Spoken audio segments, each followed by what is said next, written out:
नमस्कार, आर्या न्यूज देख रहे हैं आप और मैं आपके साथ अलका सिंह। बुलेटिन में आपका स्वागत है। दिल्ली के कनॉट प्लेस स्थित एक होटल में शनिवार सुबह उस वक्त हड़कंप मच गया जब एक होटल में आग लग गई। आग लगते ही इसकी सूचना दमकल विभाग को दी गई, जिसके बाद 8 दमकल वाहन मौके पर पहुंचकर आग बुझाने का कार्य कर रहे हैं।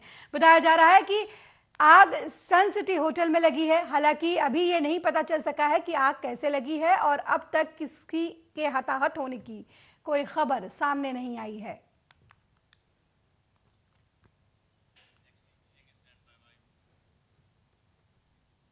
जम्मू कश्मीर के कठुआ में बिलावर क्षेत्र के धानू पैरोल गांव में कल रात एक यात्री वाहन के गहरी खाई में गिरने से 5 लोगों की मौत हो गई और 15 लोग घायल हो गए। कठुआ के पुलिस नियंत्रण कक्ष ने इस बारे में जानकारी दी। जानकारी के मुताबिक इस दुर्घटना में शुरुआत में 4 लोगों की मौत हुई और 5वें व्यक्ति ने बाद में दम तोड़ दिया। सभी 15 घायलों को प्रशासन ने बिलावर के उप जिला अस्पताल में भर्ती कराया है, जहां उनका इलाज चल रहा है। हादसे में सभी मृतकों की पहचान कर ली गई है। वहीं इस मामले में बिलावर पुलिस ने जांच शुरू कर दी है।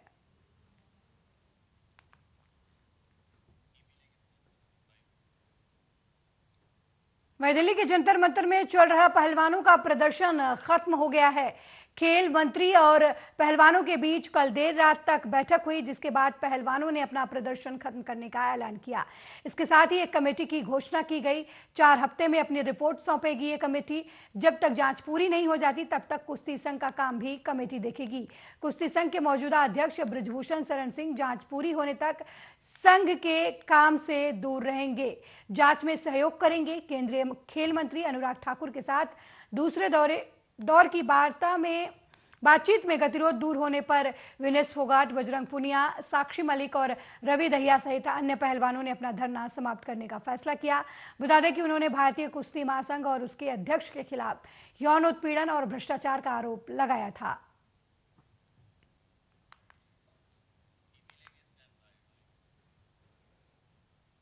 वहीं कर्नाटक के कद्दावर नेता और जेडीएस के सबसे प्रभावी चेहरों में से एक शिवानंद पाटिल का शुक्रवार देर रात हार्ट अटैक से निधन हो गया। कर्नाटक के पूर्व मुख्यमंत्री एचडी कुमारस्वामी ने ट्वीट कर यह जानकारी दी। उन्होंने बताया कि शिवानंद, जिन्हें पार्टी ने कर्नाटक के आगामी विधानसभा चुनाव के लिए सिंदागी सीट से उम्मीदवार बनाया था, उनका निधन हो गया। मिली जानकारी के अनुसार शिवानंद शुक्रवार को ही कुमारस्वामी के साथ पंचरत्न यात्रा में हिस्सा लेकर सिंदगी में अपने घर लौटे थे। अचानक ही घर पर एक करीबी से चर्चा के दौरान उन्हें हार्ट अटैक आ गया। उन्हें तुरंत ही पास के एक अस्पताल ले जाया गया, जहां उनकी जान नहीं बचाई जा सकी।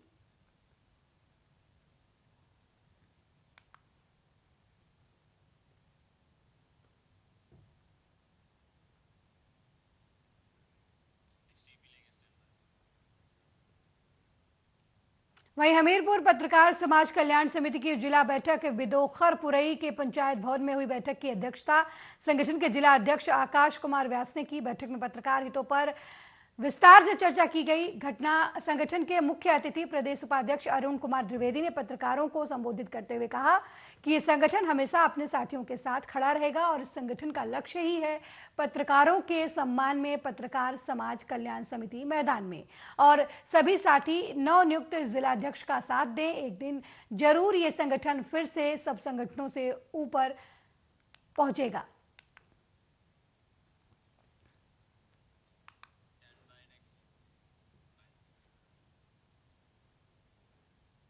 वहीं अमृतसर गुरु बाजार में गुरुद्वारा गुरु के महल के नजदीक एक सुनार की दुकान पर लूट की घटना हुई। दुकानदार के मुताबिक उसकी दुकान पर 2 अज्ञात लोग आए और सोना लूटकर फरार हो गए। वहीं घटना की जानकारी देते हुए कोतवाली टाउन हॉल के एसएचओ ने बताया कि पुलिस ने इस मामले में शिकायत दर्ज कर ली है। इन्वेस्टिगेशन चल रहा है। जो भी गुनहगार होगा उसके खिलाफ कार्रवाई की जाएगी।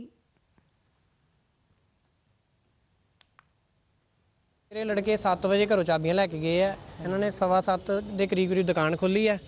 दुकान खोलन तो कोई 15 तो 20 मिनट बाद ही 2 लड़के आए है, जिसदे चों एक मुंडा थੱਲੇ ਸੀਗਾ ਤੇ ਇੱਕ ਮੁੰਡਾ ਉੱਪਰ ਆ ਗਿਆ। ਉਹਨਾਂ ਨੇ ਪਿਸਤੌਲ ਦੀ ਨੋਕ ਦੇ ਉੱਤੇ ਇਹਨਾਂ ਕੋਲ 2 ਮੁੰਡੇ ਜਿਹੜੇ ਮੇਰੇ ਕਾਰੀਗਰ ਸੀ, ਇਹਨਾਂ ਕੋਲ ਸੋਨੇ ਦੀਆਂ ਪੱਤਰੀਆਂ ਖੋਹ ਲਈਆਂ, ਜਿਨ੍ਹਾਂ ਦਾ ਤਕਰੀਬਨ ਵਜ਼ਨ ਸੀਗਾ 300 ਗ੍ਰਾਮ। ਠੀਕ ਹੈ ਜੀ। ਤੇ ਉਹ ਮਤਲਬ ਜਦੋਂ ਪੱਤਰੀਆਂ ਲੈ ਕੇ ਚਲੇ ਗਏ, ਉਸ ਤੋਂ ਬਾਅਦ ਮੈਨੂੰ 5-7 ਮਿੰਟ ਬਾਅਦ ਮੁੰਡਿਆਂ ਦਾ ਫੋਨ ਆਇਆ ਕਿ ਦੁਕਾਨ ਤੇ ਇਦਾਂ ਡਕੈਤੀ ਹੋ ਗਈ ਹੈ।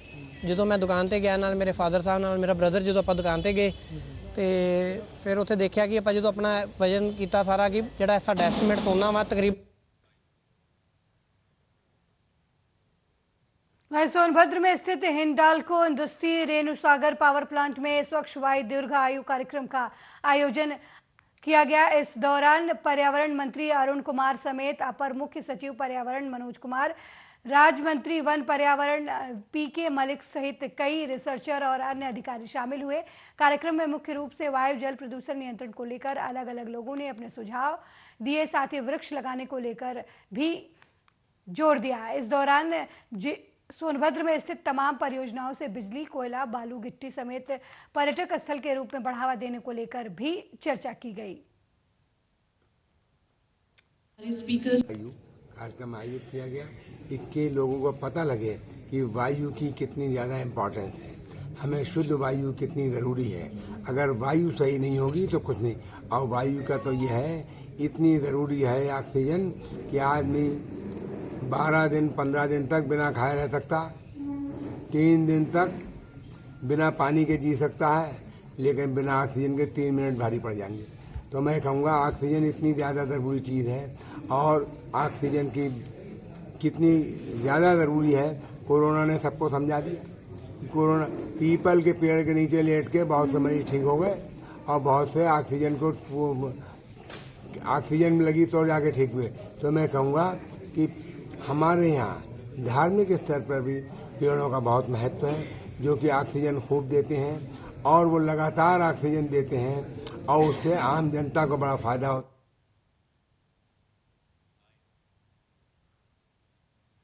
वह जिला चरखी दादरी के बौदा ब्लॉक वार्ड 2 से चुने गए जिला पार्षद लक्ष्मी बाई और उनके पति प्रदीप चरखी दादरी के लघु सचिवालय में होने वाले जिला पार्षद चेयरमैन के चुनाव के लिए 18 जनवरी को वोट डालने गए थे, लेकिन वापस घर नहीं पहुंचे। हालांकि चुनाव भी रद्द हो गया। इसी दौरान उनका अपहरण हो गया और घायल अवस्था में वो मिले, जिन्हें निजी अस्पताल में भर्ती करवाया गया। लक्ष्मी बाई के ससुर धर्मपाल गांव मिश्री निवासी ने पुलिस अधीक्षक को इसकी शिकायत भी दी है। शिकायत के आधार पर पुलिस मामले की जांच में जुट गई है। वोट डालने आए थे मेरा लड़का और बहू प्रदीप, वाइफ ऑफ लक्ष्मी बाई हैं। उसके बाद वो रस बुला लिए और वहाँ से उसको अपहरण करके ले गए। कहाँ ले गए पता नहीं। नाम बताया उन्होंने, बात की मेरे से, बोले सब ठीक है। उससे अपने फ़ोन, उनका फ़ोन भी बंद करवा दिया। उनका छानबीन कर रहे हैं, पता।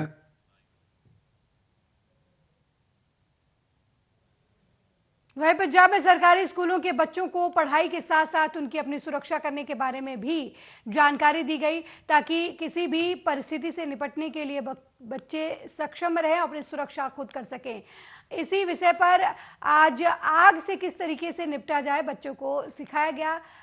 आग अगर घर में, किसी दुकान में या व्यापारिक संस्थान, स्कूल, किसी भी जगह लगती है तो उससे कैसे निजात पाया जा सकता है। देश के प्रधानमंत्री नरेंद्र मोदी ने सभी स्कूलों में स्किल और सिक्योरिटी का प्रोग्राम शुरू करवाया था, जो पंजाब के सभी सरकारी स्कूलों में भी चल रहा है, और बच्चों को ऐसी स्थितियों से निपटने के बारे में जानकारी दी जा रही है।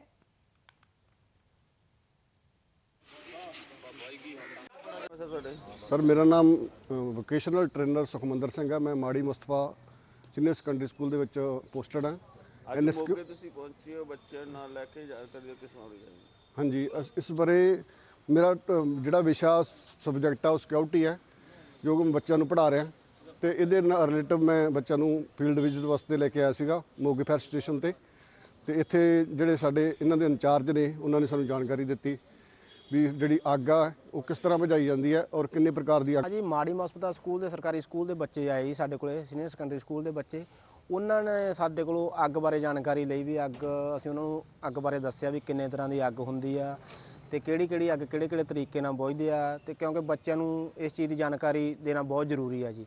ਕਿਉਂਕਿ ਜੇ ਕਦੇ ਆਸ ਗੁਆਂਢ ਅੱਗ ਲੱਗਦੀ ਆ ਤੇ ਇਹਨਾਂ ਨੂੰ ਜਾਣਕਾਰੀ ਹੋਣੀ ਚਾਹੀਦੀ ਵੀ ਇਹ ਘਬਰਾਉਣ ਨਾ, ਸਭ ਤੋਂ ਸਾਡਾ ਨੰਬਰ ਇਹਨਾਂ ਕੋਲੇ ਹੋਣਾ ਚਾਹੀਦਾ, ਤੇ ਇਹ ਆਸੇ ਪਾਸੇ ਵੀ ਦੱਸ। मध्य प्रदेश के बीना से होशंगाबाद की ओर जा रही बारात की एक बस दुर्घटनाग्रस्त हो गई। दरअसल तेज रफ्तार बस के आगे बाइक आने की वजह से यह हादसा हुआ। इस हादसे में बाइक सवार पिता पुत्र की मौके पर ही मौत हो गई। कई अन्य लोग भी इस हादसे में घायल हुए हैं। जैसे बाइक से जा रहे थे। बस में थे क्या आप? जी सर। क्या हुआ? क्या घटना घटित हुई है? ये बाइक वाला बस में भरा गया। कैसे? इधर से आ रहे थे। कौन सा गांव है ये? हाँ। हम तो जानते नहीं क्योंकि हम बाहर के हैं। हाँ। अनायास इधर से उसने गाड़ी काटी तो नहीं और सीधी बस में ले जाके तो बस उधर से चली आ रही थी। बस में कितने लोग मौजूद थे? तकरीबन। मेरा नाम बसंत कुमार है। हादसा हुआ चकपाटी में, क्या हादसा हुआ, कैसे हुआ? कितने लोग गंभीर रूप से घायल? हम लोग बस में बैठे थे, उधर से मोटरसाइकिल आई तो वो मोटरसाइकिल वाला बस के अंदर आया। ड्राइवर ने बस रोकने की कोशिश की उनको बचाने के लिए, तो गाड़ी दीवार में जाके टकरा गई। मेरा नाम बसंत कुमार है। खबर एमपी के डिंडोरी से है, जहां आदिवासी कर्मचारी अधिकारी संगठन के ने थाना डिंडोरी में अमरपुर वन विभाग में पदस्थ अधिकारियों के खिलाफ लिखित शिकायत दी। दरअसल शिकायत पत्र के अनुसार वन विभाग के अधिकारी अपने अधीनस्थ कर्मचारियों को जाति सूचक शब्दों का सार्वजनिक स्थल पर उपयोग किया, जिससे आदिवासी संगठन के अधिकारियों कर्मचारियों में रोष है। उन्होंने लिखित शिकायत कर अधिकारियों के खिलाफ कार्रवाई की मांग की है।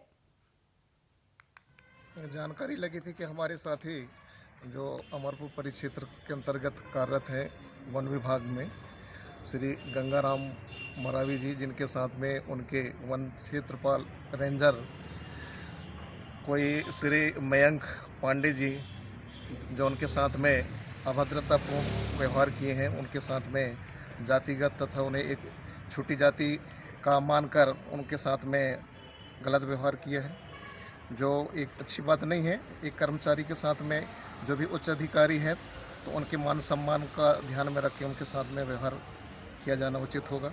और जैसे मान लीजिए कि उनसे कोई गलती हुई भी हो तो उसको समझाने का एक तरीका होना चाहिए। किसी भी की मानसिक चोट या किसी के जातिगत या किसी के व्यक्तिगत अपमान करना ठीक नहीं है। तो उसी को लेकर जो है आज हम रायबरेली के जिला कारागार में बंदी की संदिग्ध परिस्थितियों में मौत हो गई। ये मामला सामने आया है। जिला कारागार रायबरेली में पुलिस मुठभेड़ में गिरफ्तार आरोपी का इलाज चल रहा था, इस दौरान उसकी मौत हो गई। आरोपी 4 अप्रैल को पुलिस मुठभेड़ में गिरफ्तार हुआ था। विचाराधीन बंदी एजाज उर्फ राहुल उर्फ जावेद उर्फ मुजम्मिल पुत्र नियाज अहमद, उम्र लगभग 46 वर्ष, निवासी शाहपुर, थाना हथगांव, जनपद फतेहपुर, लूट हत्या का प्रयास व गैंगस्टर के रायबरेली तथा कानपुर के 13 मुकदमों में दिनांक 26/5/22 से जिला कारागार रायबरेली में निरुद्ध था तथा जेल चिकित्सालय में ही भर्ती होकर उपचार प्राप्त कर रहा था।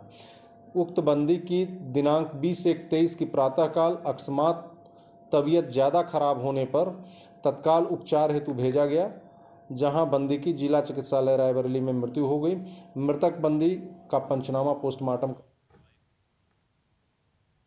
खबर एटा से है, जहां मां पूर्णागिरी नर्सिंग होम में महिला की मौत हो गई। परिजन चिकित्सकों पर लापरवाही का आरोप लगा रहे हैं। मृतका के ससुर ने बताया कि बीती रात प्रसव के बाद दर्द के बाद महिला को अस्पताल में भर्ती कराया गया, जहां डॉक्टरों के दवा देने के बाद महिला की मौत हो गई।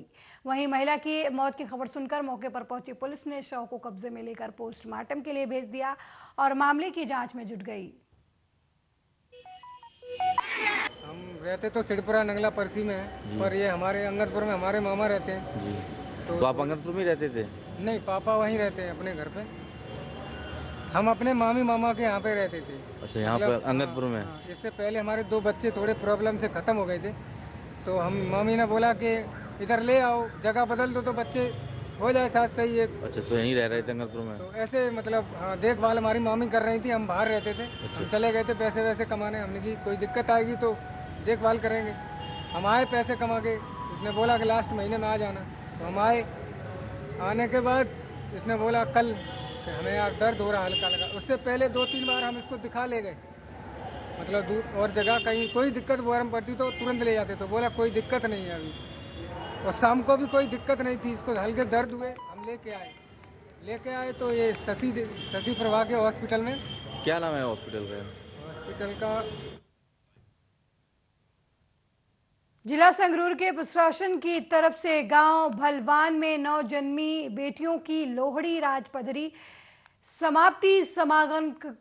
समागम करवाया गया। इस मौके पर कैबिनेट मंत्री बलजीत कौर, मुख्यमंत्री भगवंत मान की पत्नी डॉक्टर गुरप्रीत कौर और संगरूर के एमएलए नरेंद्र कौर भारद्वाज विशेष तौर पर पहुंचे।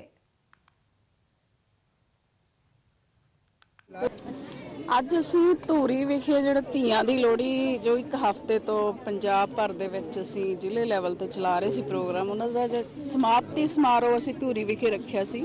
ਔਰ ਜਿਸ ਤਰ੍ਹਾਂ ਕਿ ਪੰਜਾਬ ਸਰਕਾਰ ਦਾ ਸ਼ੁਰੂ ਤੋਂ ਹੀ ਮੰਤਵ ਰਿਹਾ, ਜਿਸ ਤਰ੍ਹਾਂ ਕਿ ਭਗਵੰਤ ਮਾਨ ਦੀ ਸੋਚ ਹੈ ਕਿ ਅਸੀਂ ਆਪਣੀ ਪੰਜਾਬ ਦੀਆਂ ਬੇਟੀਆਂ ਨੂੰ ਅੱਗੇ ਲੈ ਕੇ ਆਵਾਂਗੇ, ਹਰ ਪਲੇਟਫਾਰਮ ਤੇ ਅੱਗੇ ਲੈ ਕੇ ਆਵਾਂਗੇ, ਤਾਂ ਉਸ ਦੀ ਸ਼ੁਰੂਆਤ ਅਸੀਂ ਉਹਨਾਂ ਨਵਜੰਮੀਆਂ ਬੱਚੀਆਂ ਤੋਂ ਹੀ ਕੀਤੀ ਹੈ ਕਿ ਸਭ ਤੋਂ ਪਹਿਲਾਂ ਅਸੀਂ ਬੱਚੀਆਂ ਦੀ ਆਮਦ ਨੂੰ ਸੈਲੀਬ੍ਰੇਟ ਕਰਨਾ ਸ਼ੁਰੂ ਕਰੀਏ। ਸੋ ਬਿਲਕੁਲ, ਮੈਂ ਆਪ ਇੱਕ ਧੀ ਹੋਣ ਦੇ ਨਾਤੇ ਪਹਿਲਾਂ ਤਾਂ ਪੰਜਾਬ ਸਰਕਾਰ ਦਾ ਮਾਨਯੋਗ ਮੁੱਖ ਮੰਤਰੀ ਸਰਦਾਰ ਭਗਵੰਤ ਸਿੰਘ ਮਾਨ ਜੀ ਦਾ ਧੰਨਵਾਦ ਕਰਦੀ ਹਾਂ ਕਿ ਉਹਨਾਂ ਨੇ ਇਹ ਹਫ਼ਤੇ ਜਿਹੜਾ ਲੋਹੜੀ ਦਾ ਜਿਹੜਾ ਇੱਕ ਹਫ਼ਤਾ ਉਹ ਧੀਆਂ ਦੇ ਨਾਮ ਜਿਹੜਾ ਕੀਤਾ। ਸੋ ਧੀਆਂ ਦੀ ਲੋਹੜੀ ਪੂਰੇ ਪੰਜਾਬ ਭਰ ਦੇ ਵਿੱਚ ਮਨਾਈ ਗਈ ਹੈ, ਜਿਹਦਾ ਸਮਾਪਤੀ ਸਮਾਰੋਹ ਆ ਜਿਹੜਾ ਧੂਰੀ ਵਿੱਚ ਕੀਤਾ ਗਿਆ। ਸੋ ਬਹੁਤ ਚੰਗਾ ਲੱਗਿਆ ਔਰ ਇਦਾਂ ਦੇ ਉਪਰਾਲੇ ਨੇ ਜਿਹੜੇ ਆਉਣ ਵਾਲੇ ਸਮੇਂ ਦੇ ਵਿੱਚ ਹੋਰ ਜਿਹੜੇ ਵੱਧ ਚੜ ਕੇ ਜਿਹੜੇ ਕੀਤੇ ਜਾਣੇ ਆ ਔਰ ਧੀਆਂ ਨੂੰ ਕਿਸੇ ਵੀ ਖੇਤਰ ਦੇ ਵਿੱਚ ਜਿਹੜਾ ਪਿੱਛੇ ਨਹੀਂ ਛੱਡਿਆ ਜਾਣਾ, ਉਹਨਾਂ ਨੂੰ ਅੱਗੇ ਲੈ ਕੇ ਆਵਾਂ। ਲੋਕਾਂ ਨੂੰ ਕੀ ਸੰਦੇਸ਼ ਦਊਂਗਾ? वहीं लखनऊ की थाना विभूति खंड पुलिस टीम ने अवैध वसूली के रूप में 2.5 करोड़ की रंगदारी मांगने और व्यापारी को जान से मारने की धमकी देने वाले वांछित अभियुक्त को गिरफ्तार किया है। मिली जानकारी के मुताबिक मधुरमा रेस्टोरेंट के संचालक मनीष गुप्ता ने विभूति खंड थाने में रंगदारी की शिकायत की थी, जिसके बाद हरकत में आई पुलिस ने आरोपी को गिरफ्तार कर लिया। अवैध वसूली के प्रकरण में 2.5 करोड़ रुपए जिसमें अवैध रंगदारी मांगी गई थी और इस संबंध में वसूली न देने के संबंध में जो है जान से मारने की धमकी भी दी गई थी। इसमें तत्काल अभियोग पंजीकृत करके इस पर विवेचना की गई और जो अभियुक्त था जिसका नाम राम प्रकाश मिश्रा पुत्र धर्मदेव मिश्रा, ये थाना क्षेत्र विभूतिखंड का रहने वाला है, इसकी उम्र लगभग 37 वर्ष है। इसकी गिरफ्तारी नियमानुसार की गई है। इसके विरुद्ध पूर्व में भी 2 मुकदमे गोमती नगर में पंजीकृत हैं, 408/18 और 439/18। ये 304 और 30 आर्म्स एक्ट में इसके विरुद्ध मुकदमा पंजीकृत था। अभी थाना विभूतिखंड में 34/23 अंतर्गत 386 पंजीकृत किया गया था। इसमें इसकी गिरफ्तारी करके वहीं प्रयागराज में पुलिस ने फर्जी अपहरण के मामले का पर्दाफाश किया है। मिली जानकारी के मुताबिक अभिषेक तिवारी शिवकुटी थाना क्षेत्र में प्रतियोगी परीक्षाओं की तैयारी करता था। उसने पैसों के लिए पुलिस और परिजनों को अपने अपहरण की झूठी कहानी बताई, जिसके बाद हरकत में आई पुलिस ने जांच शुरू की तो पता चला कि युवक ने अपने अपहरण की झूठी कहानी बनाई थी।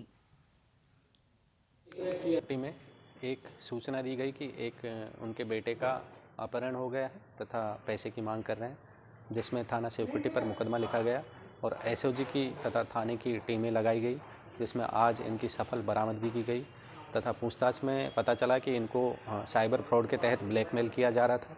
इनका वीडियो वायरल करने की धमकी दी जा रही थी और इनसे पैसे की मांग की जा रही थी, जिसके तहत इन्होंने अपने घर वालों को फ़ोन करके बोला कि इनका किडनैप हुआ है तथा उनसे पैसे मांगे। तो आज इसका खुलासा किया गया है। मेरी सभी लोगों से अपील है कि इस तरह के फ्रॉड में ना फंसें, तुरंत अपने नियरेस्ट पुलिस स्टेशन में इसकी सूचना दें और इस तरह के साइबर फ्रॉड करने वाले लोगों के खिलाफ सख्त कार्रवाई करने में मदद। वहीं भोपाल में अवैध उत्खनन को लेकर उमा भारती के ट्वीट पर नेता प्रतिपक्ष डॉक्टर गोविंद सिंह का बयान सामने आया है। उन्होंने कहा कि हम तो कई सालों से कह रहे हैं कि हमारी बात पर विश्वास नहीं हो रहा है। पूर्व मुख्यमंत्री उमा भारती ने हमारी बात को प्रमाणित कर दिया है कि अवैध उत्खनन पूरे प्रदेश में हो रहा है। उत्खनन हो रहा है। पूर्व मुख्यमंत्री हैं उमा भारती, उन्होंने भी ट्वीट किया, उन्होंने भी यही बात बोली आज। मैं तो लगातार कई सालों से इस बात को मुख्यमंत्री से अनुरोध करता रहा हूँ।